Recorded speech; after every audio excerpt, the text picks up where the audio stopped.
This ESPN podcast is brought to you by Geico. 15 minutes could save you 15% or more on car insurance. Visit geico.com.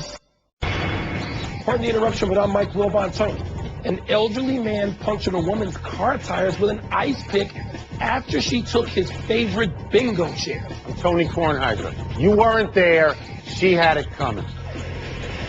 I guess you can explain that later to me because I haven't been in enough bingo halls to know what the hell you're talking about. And by the way, I resent being called elderly. I'm not quite elderly. I'm getting to elderly. Senior's okay. Elderly is 2 to 3 years down the road at this point. Welcome to PTI, boys and girls. In today's episode, Klay Thompson does have a concussion.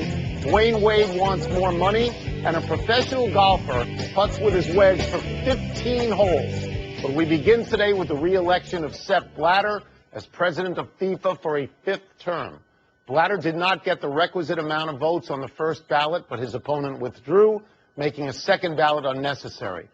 Wilbon, FIFA is reeling from accusations of financial chicanery. What do you take from Blatter's re-election? Tony, my first thought was this guy who withdrew. Was it Prince Ali? What did he get? What did he get for withdrawing? That's my first notion, my first thing. Being a Chicagoan and knowing about Chicago elections as I sit here, whoa, what did the guy who withdrew get out of this deal? Tony, it just seems to me there's so many little places that receive nations now, countries, that receive so much soccer money from FIFA that they're happy to vote, even if it is one country, one vote, and I'm suspect of that.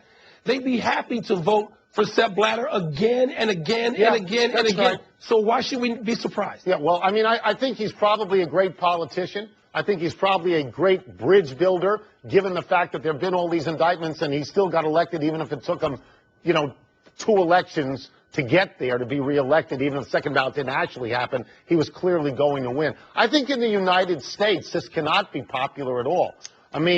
We are crazed about bribery, and that's what his organization is being accused of. We voted against him. We voted for Prince Ali of Jordan at this point. I think we would have to worry, are we ever going to get a World Cup while Sepp Blatter is the president of FIFA? And, for everything else that happens, and I understand around the world this is a really big election, but in the United States, soccer's not that big. And what we worry about is, are we ever going to get a World Cup? I think this probably hurts us, don't you?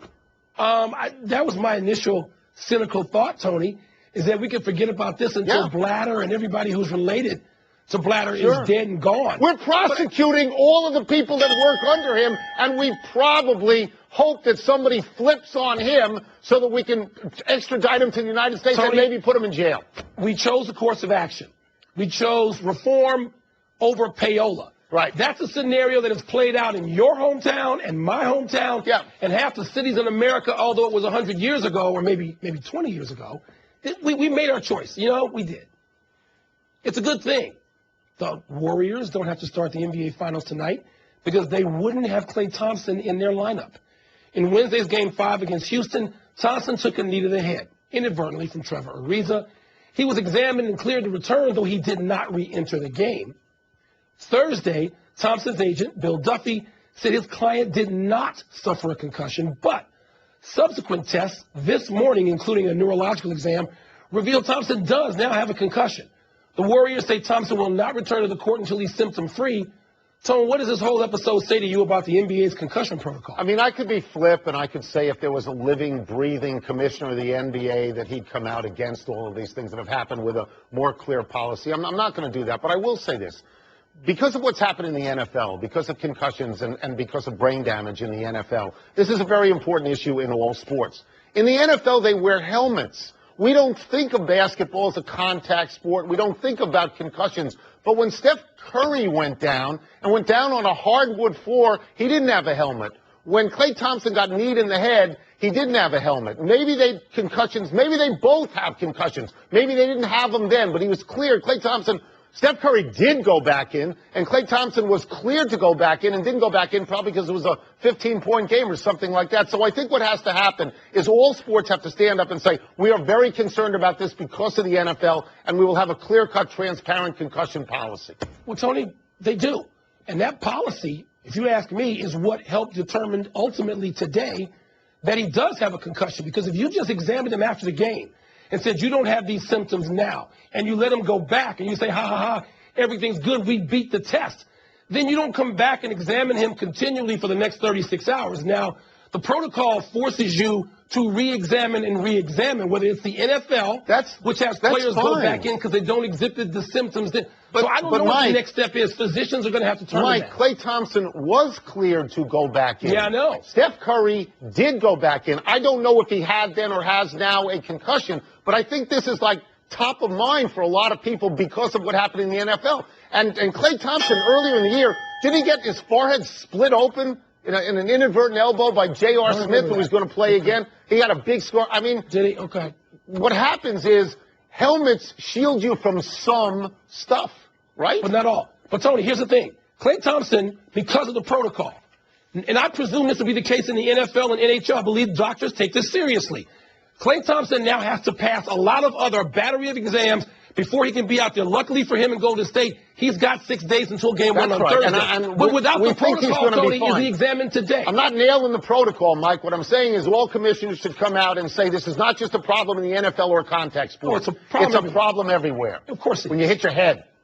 When Dwayne Wade renegotiated his contract downward so that he could go out and get better players around him, Wade reserved the right to opt out after this past season. He is reportedly talking about doing just that. But he would apparently stay if the Heat gives him big money for an extended period like the next 3 years.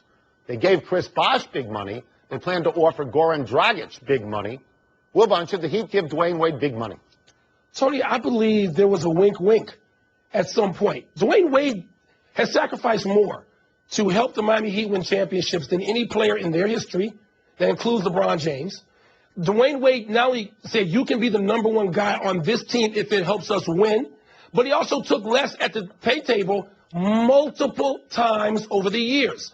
Now, when you do that, I don't think in professional sports today, I don't care the team or the league, you do that, you either expect or think your day is coming. And I think Dwayne Wade has every reason to have believed that, having been the loyal soldier he's been. Right. Should Miami? I don't know. Will they? They have a history of taking care of their guys, Tony. I hope they do, because I know how much Dwayne Wade loves being there. He's going to be 34 years old in January. He plays a diminished amount of games with a diminished amount of minutes. Pat Riley knows those things. He should get the money. I don't think. You know what? I don't even think it matters, honestly, because I think he's going to Cleveland.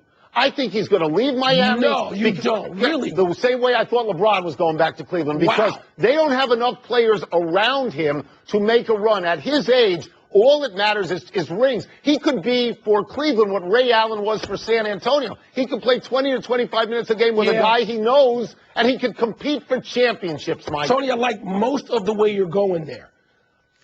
I know Dwayne Wade doesn't want to leave. Let me just say that.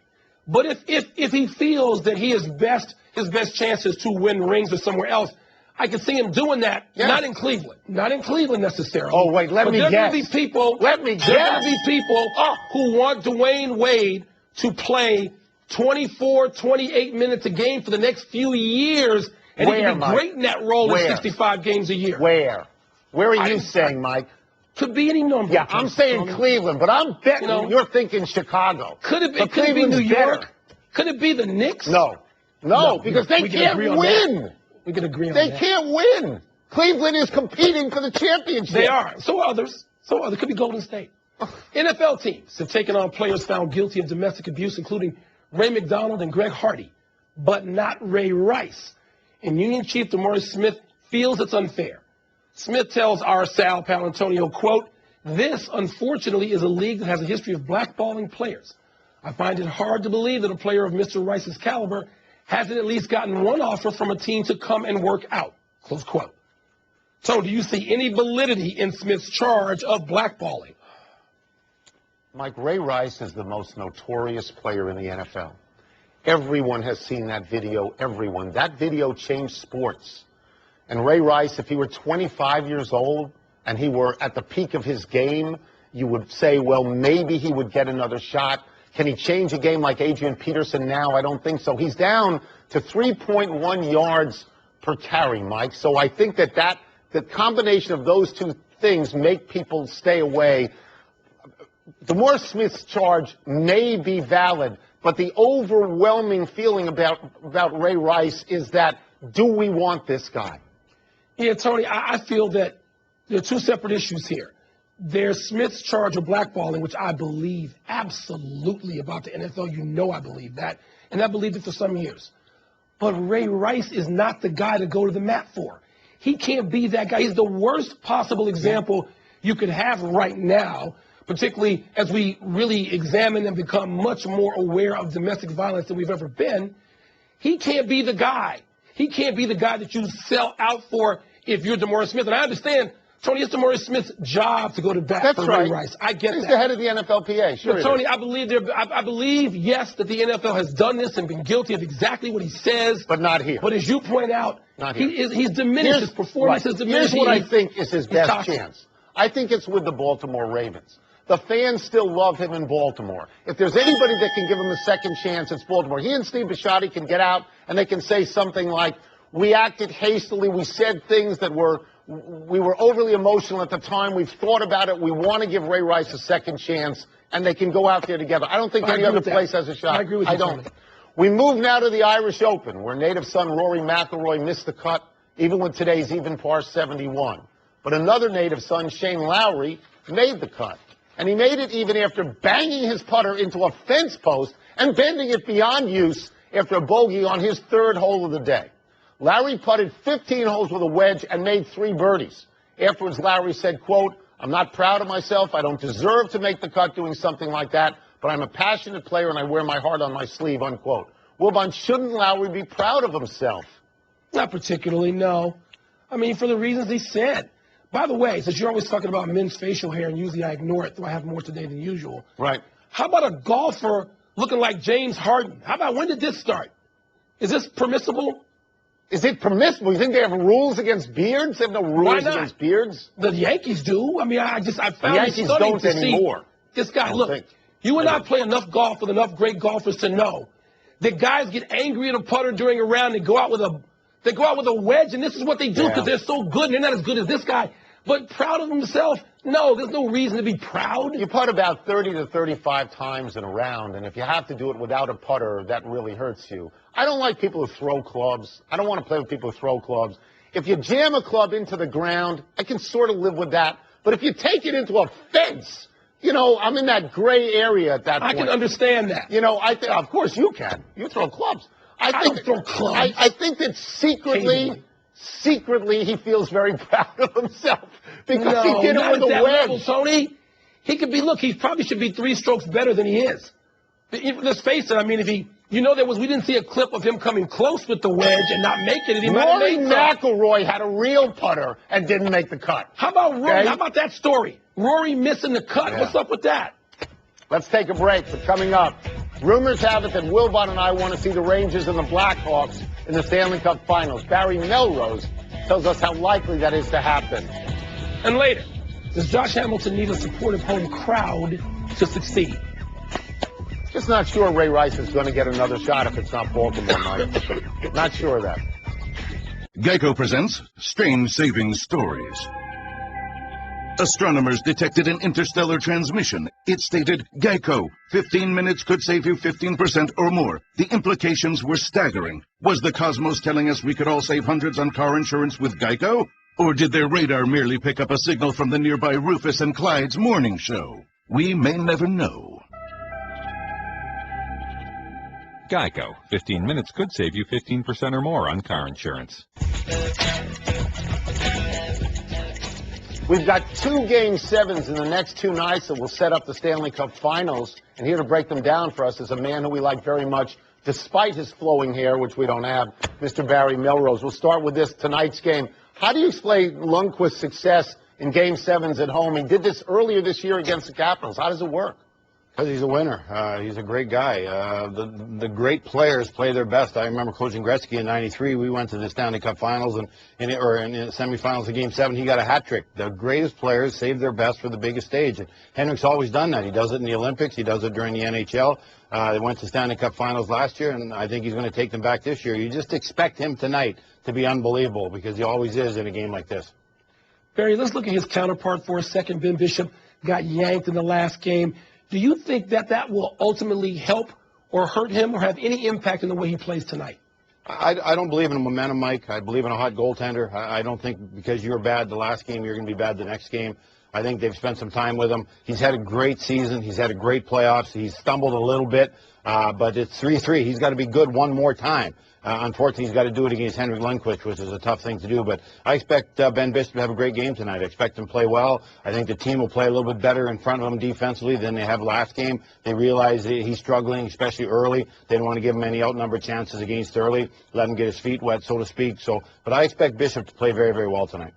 You've been a coach in the league. If you sat with Bishop before tonight's game, what would you personally tell him?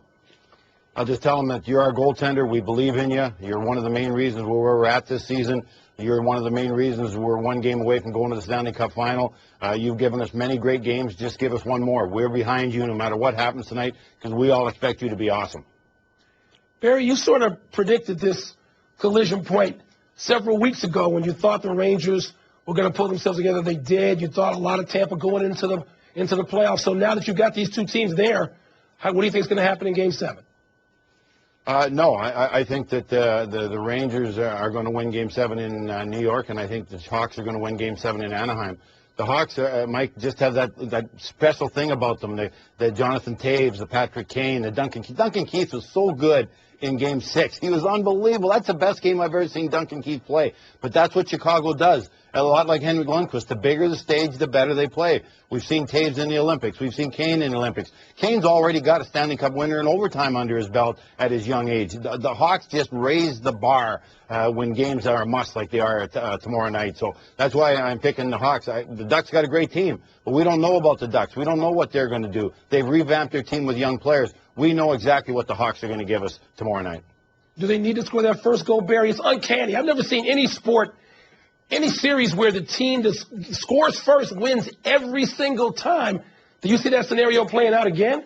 Yeah, you know what? And it shouldn't matter, Mike, because the lead changes hands 4 or 5 times in a game. You know, we've got teams score first and they go up 3-0, and then all of a sudden it's 4-3 for the other team, and then it's overtime, and the team that scores first wins the game. So it doesn't make sense, but if I'm a betting man, I want to score first tomorrow night for the Hawks and the Ducks. We will get you out of here on this. You've got 2 original 6 teams making the finals. You got Chicago and you got the Rangers. Do you think that the NHL is praying for that to happen?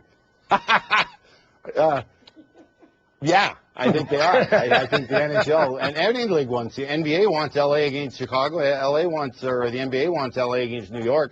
The NHL wants 2 giant markets, 2 great hockey markets in the Stanley Cup final. So, they can never say that, but I think certainly there are a lot of hand-holding at the NHL offices and chanting, hoping that we get the Hawks and the Rangers in the Stanley Cup final. Thank you, as always, for joining us, Barry. Appreciate it. Thank you. My pleasure, guys. Take care. Let's take one last break, but when we come back, how in the world did Wilbon correctly predict that Corey Kluber would strike out 13 last night in only 7 innings, by the way? I suspect foul play. I learned a little bit about bribery from your boy Sep. And Bryce Harper, your boy, back on the field after a day off. Will he stay hot? I led the radio show today with your prediction of 13 by Kluber. You like that? ESPN Radio, bringing you directly to the biggest events in sports.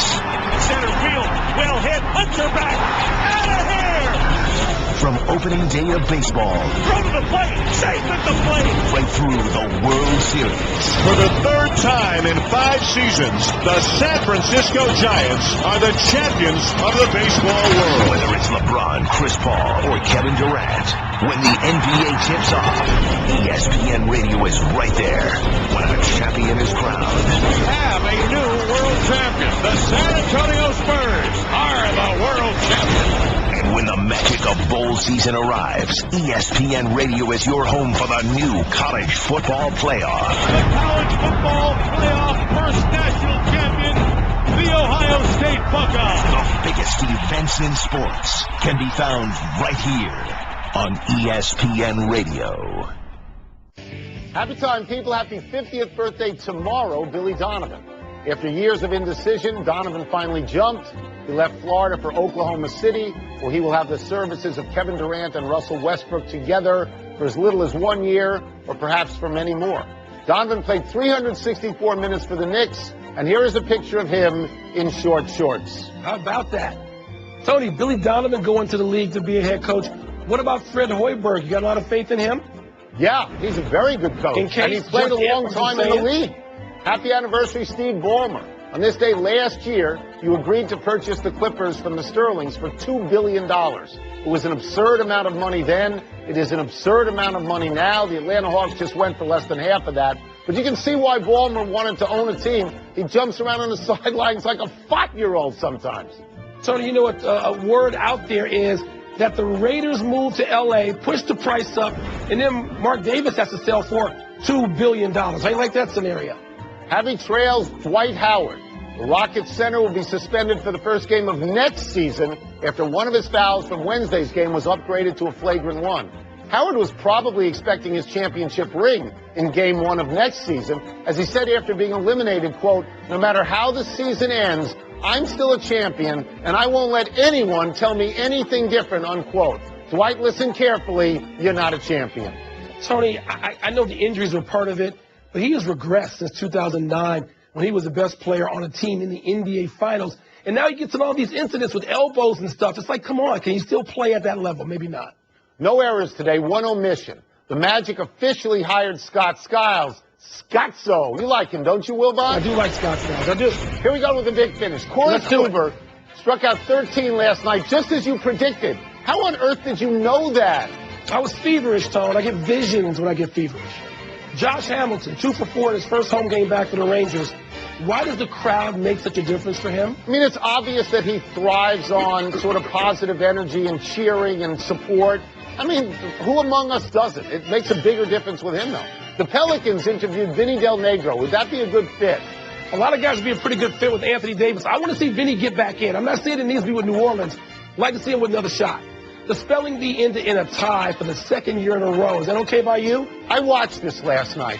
I didn't know a single word that they asked, and I watched them write on their hands, you know, how You're the an word English would be major. visualized. Come on now. I've never heard of any of these words. None. So can Ty's fine. Last one, Nats at Reds tonight. You smell another home run for Bryce Harper. Why not, Tony? I don't think an off day is going to slow down Bryce Harper. He's the hottest hitter in Major League Baseball. He's like a Triple Crown numbers. He's close right now. We're out of time. Don't say Triple Crown. We'll try and do better the next time, and I'm Tony Kornheiser. Don't say Triple Crown. You'll jinx him. I'm Mike Wilbon. Have a great weekend, knuckleheads. Check out the PTI podcast on iTunes. Matt Stanton, shout out. Comedian. Likes my radio show. Good pick.